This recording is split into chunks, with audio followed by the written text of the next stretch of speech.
In the lead up to the release of Star Wars Episode 1 The Phantom Menace, George Lucas was on the hunt for new merchandising partners.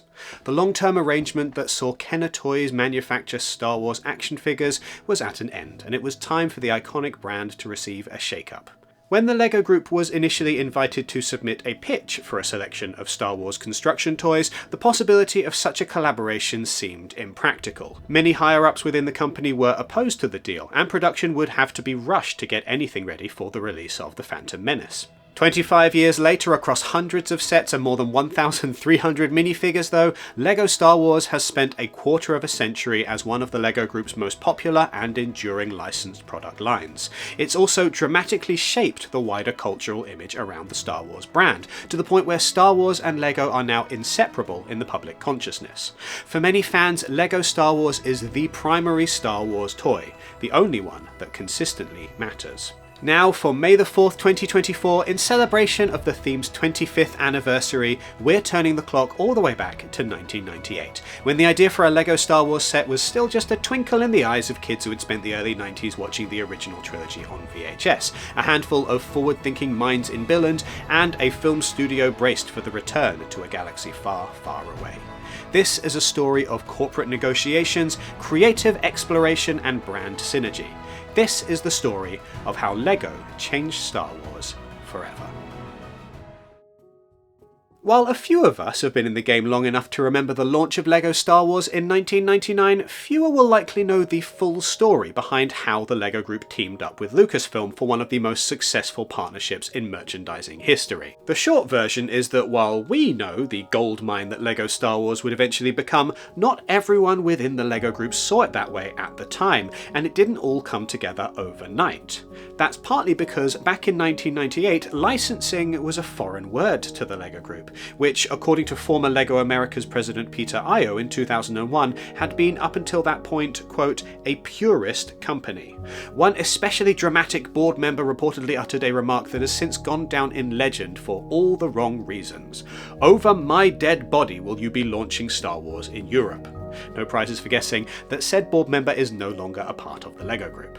But hindsight is a wonderful thing, and at the time a partnership like the one that was to come was unprecedented. Anyone who was around and looking at an Argos catalogue in 1999 would have been very well aware of just how much merchandising there was for Star Wars Episode 1 The Phantom Menace. Star Wars toys had never really gone away in the years since the release of the original trilogy of films, but there had been moments when the beloved space opera had been more prominent among toy aisles of the world than others. The release of the original Star Wars trilogy's special edition a few years prior had renewed interest in the toy line that had been waning in popularity. With kids around the world eager for more Star Wars, this was a gold rush moment for toy companies, who all wanted a piece of the pie. Hundreds of Star Wars toys were greenlit for release during 1999. With the notable exception of one former business partner, Lucasfilm was tremendously generous with the Star Wars license, offering it up not just for toys, but for snacks, clothes, fast food tie-ins, and practically anything else that could be imagined. In 1999, if a brand could partner with Star Wars, they wanted to, and Lucasfilm wanted to. There was a reason, though, why The Phantom Menace received such a phenomenal amount of merchandise, why there were so many Star Wars toys for this particular film. George Lucas was out for revenge, or a return, at least, of some of the money that he felt was owed to him. Before we can really talk about LEGO, we need to talk about Kenner. George Lucas is often credited with the tremendously shrewd business decision to hold on to the merchandising rights for the original Star Wars, a move which paid off big when the film was a hit, and suddenly children around the world were desperate for Star Wars toys. Demand outstripped supply to such a degree that on Christmas morning in 1977, many children excitedly opened up empty boxes. Toy company Kenner was selling effectively an IOU for kids. Buy your toys now, and we'll send them out to you once we've actually finished manufacturing them. Yet while most people's mental image of George Lucas can be characterized by the shout of "merchandising" from Mel Brooks in Spaceballs, the truth was Lucas himself wasn't getting very much revenue from Star Wars toys relative to the profits being made. The deal he'd signed with Kenner meant that the toy company kept the majority of the profits from their products. Lucas and 20th Century Fox shared just 5 cents for each dollar of Star Wars toys sold. It's an arrangement which has been described as the deal of the century for Kenner, and it was an absolutely terrible deal for Lucas. As he prepared to launch The Phantom Menace, a film which was intended to kickstart a new era of Star Wars films and revolutionise the special effects industry in its entirety, Lucas also chose this moment to sever ties with Kenner and find new business partners to produce Star Wars toys. All of which, circuitously, led to contact with the LEGO Group and a proposal that would change both companies forever. We were certainly aware that The Phantom Menace was coming out, but at that point the LEGO Group did not do any licensing. These are the words of the LEGO Group's Senior Vice President Jill Wilford, who spoke to Brick Fanatics back in 2019. She continues, "I think Lucas was entertaining offers from different companies to make toys for the upcoming films. One of the companies they were talking to made a pitch to do something in construction toys. I think they thought, if we're going to do something in construction toys, we want to do it with LEGO." Thus, the LEGO Group was invited to submit a pitch deck to Lucasfilm. Jill spearheaded this pitch, which was titled The Power of the Brick. But while the company's senior management was busy wooing studio executives, there was another battle to be won internally. There was a lot of concern about how it would be perceived. How would LEGO consumers react? This was an understandable problem, especially in LEGO's biggest market, Germany. After all, much of the aesthetic of Star Wars is based on World War II, from the Imperial's Hugo Boss-inspired outfits to the name Stormtrooper, to Han Solo's iconic blaster, which is made up of cannibalized parts of real German weaponry. The concern was that the LEGO Group's target consumer base would react negatively to the company adapting a film with such overt military messaging. Said Jill, "In particular, mothers in Germany tend to be very conservative. It was called Star Wars. We went out and did some research.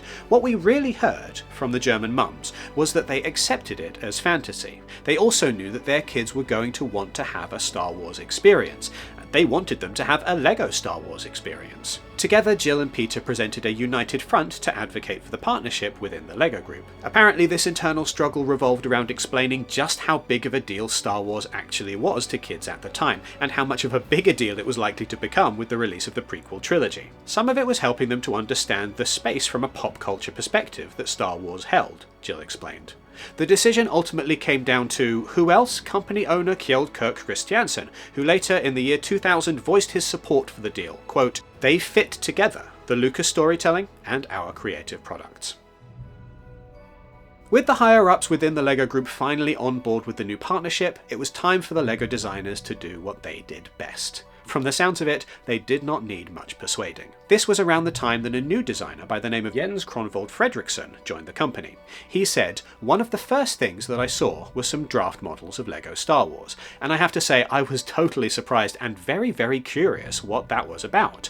There wasn't a contract yet, but it was in negotiations, so obviously all the designers at LEGO were working on sketch models to see what this could look like from a product point of view." The deal initially related primarily to The Phantom Menace, with other sets as something of an afterthought. According to Jens, there were several other models that were launched around the same time, the X-Wing and so on, that kind of just had to be made.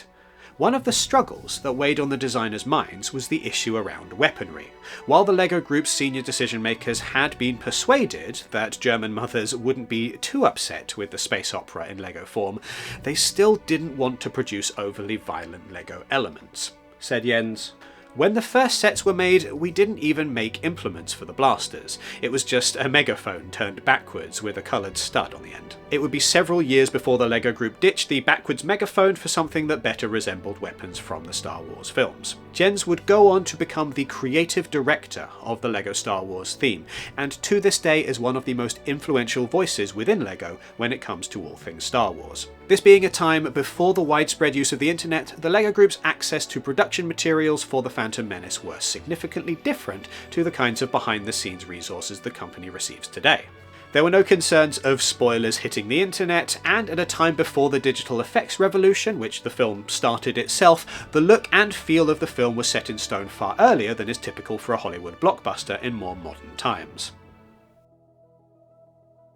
While the LEGO design team were busy fast-tracking their model development process for the first wave of sets, which would arrive on shelves roughly a year after the partnership was finalised, there was another crucial piece of the puzzle falling into place in Denmark: the presentation of the products, starting with the now iconic LEGO Star Wars logo attached to all the boxes in 1999. That new and original logo wasn't there from the start though. The first box layout I did was the Millennium Falcon. That was the test model in the beginning, said graphic designer Christian Faber, who later worked on Bionicle. I had this asteroid field all around the box, so you got this full immersive experience of the storytelling. It had the big Star Wars logo on the top, with the LEGO logo, which was a big issue. Was this LEGO selling Star Wars, or Star Wars selling LEGO? The solution was a new logo that hybridized the two brands, and for Christian the initial direction was obvious. When I saw those minifigures, I just knew that was 50% of the magic, he said. You just needed to play stuff out when you saw those guys with perfect details that were sort of cute at the same time. Christian and his assistant Jan Kea quickly landed on an initial arrangement of characters, but the final design didn't arrive overnight. The general idea was clear, a symmetrical lineup with Luke and Darth Vader in the centre, but everything else we experimented with, Kea explained. Rearranging, resizing, including and excluding characters, it took a while and lots of drawing before we ended on the final symmetrical presentation. Back at LEGO HQ in Billund, the designers were very much having to learn on the go, muddling their way through processes that are like a well-oiled machine 25 years later, but were not quite so clear-cut at the time. It was very new for the LEGO Group to be working with a third-party licensor, Jill recalled. The whole idea of having to review all of our products with them was very foreign. We also found the time difference very challenging. Even though everybody was speaking English, I was making sure people were understanding what the other side was saying. These days, the LEGO Group and Lucasfilm have a very clear and defined mutual understanding of the way each company works, which is obvious from the way the designers talk about their relationship with the Star Wars team. But the early days of that partnership required heavy communication between the two brands. In the dialogue with Lucasfilm, we had a lot of interesting conversations, Jill added. Typically, a licensor is really looking to develop things that they call very on-model. The LEGO Group always has the LEGO interpretation to it. We took a lot of time explaining the overall system of play, why it was important that if people were going to buy a Star Wars model and integrate those bricks into their collection, that they needed to fit. I can't say that we didn't have debates sometimes about certain things, but over the years they really came to understand. When the first wave of LEGO Star Wars sets arrived on shelves in 1999, it marked a watershed moment for the LEGO Group from which there would be no turning back. But they didn't know it at the time, and even while Jill and her team worked hard to convince the powers that be that LEGO Star Wars would be a success, the initial product range was still quite tempered, which was ultimately to the Danish company's benefit. The release of The Phantom Menace didn't go exactly the way most toy companies had been hoping. The dream of working with the Star Wars license and an understanding of just how much money there was on the table to be made led a lot of companies to stretch things too far, to over-cater to a market that had its limits. To this day, 25 years later, it is still very easy to track down unopened Phantom Menace action figures. The market was flooded with far more stock than was necessary, and more than any child could ever want, more than any parent was willing to pay for. Except for the LEGO. Try and get a hold of an unopened LEGO Star Wars set from 1999 now, and you'll find your lack of funds disturbing. Part of the reason for this is the collector appeal of unopened LEGO sets in general, but part of it is also simply that the LEGO Group didn't make the same mistake as other toy companies. They kept things sparse and simple, with just a small wave of original trilogy sets, followed by a wave of Phantom Menace sets that, compared with offerings from other toy companies, was tremendously efficient and lean. Part of this was due to the LEGO Group's skepticism around their new partner and the concept of licensing in general. Part of this was due to the rushed nature of the collaboration and the fact that the LEGO Group hadn't quite had as much time to prepare as some other toy companies. Typically, at the time, a LEGO set took between 2 and 3 years to make, from the initial idea to hitting store shelves. A brand new theme would normally take even longer. With Star Wars, time was not on the LEGO Group's side, and that process had to be truncated significantly. Whatever the cause, because of the sparse LEGO Star Wars lineup, while many Star Wars toys from 1999 remain unsold, LEGO performed better than anyone expected.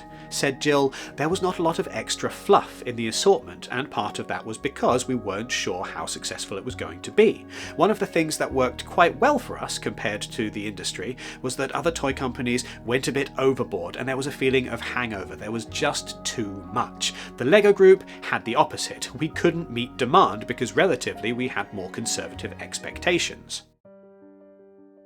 The toy industry corrected course after The Phantom Menace, and future waves of Star Wars merchandise were a little less overly ambitious. Meanwhile, LEGO and Star Wars continued to grow in popularity, to the point where at this point the two brands have enjoyed 25 years of prosperous sales together. Even while some members of the LEGO Group were reasonably confident in the potential of Star Wars, it feels unlikely that anyone could have predicted at the time that this would have lasted for at least another quarter of a century, and even now shows no signs of slowing down. Meanwhile, LEGO has become such an intrinsic part of the Star Wars experience that when many people think Star Wars, they think LEGO. So at the 25-year point, where does that leave us now? Maybe we should let George Lucas himself have the final word, straight from the LEGO Group's Year 2000 annual report. Few people would likely argue with him even 25 years later. I feel that there is a perfect fit between the Star Wars saga and LEGO play materials. Both stimulate imagination and creativity and allow children of all ages to involve themselves in the universal struggle between good and evil. And of course, above all, they should have fun. Thank you very much for watching. If you're going to be making a LEGO.com purchase in the near future, particularly around LEGO Star Wars, make sure that you use the affiliate link which is down in the description or the QR code that is currently on screen. Let us know your thoughts on the history of LEGO Star Wars in the comments down below, and do the regular YouTube things. Give this video a thumbs up, hit subscribe and the notification bell. Make sure that you go to brickfanatics.com for more coverage of all things LEGO Star Wars, and make sure that you sign up to our newsletter so that you never miss anything LEGO related ever again. Thank you for watching, and may the Force be with you.